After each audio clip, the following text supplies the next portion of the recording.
To send or receive money using Western Union at Walmart, follow these steps. First, locate a Walmart store near you that offers Western Union services.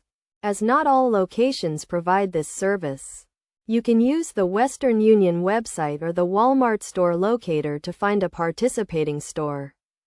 Once you are at the store, go to the customer service desk or the designated Western Union area. Let the associate know that you want to send or receive money using Western Union. They will guide you through the process and provide the necessary forms.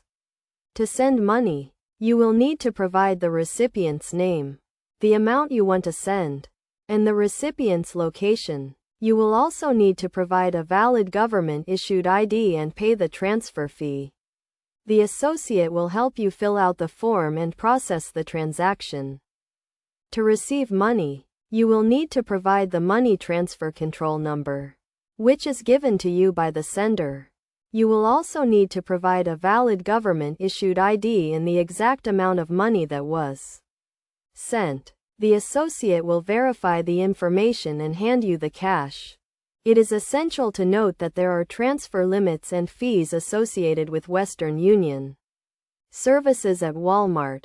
The fees vary depending on the amount you are sending and the location of the recipient. The associate can provide you with more information on the fees and limits. To avoid any issues, make sure to have all the necessary information and documents before starting the process. It is also a good idea to call ahead to confirm the store's hours and availability of the Western Union service. By following these steps, you can easily send or receive money using Western Union at Walmart. The process is straightforward, and the associates are trained to help you with any questions or concerns you may have.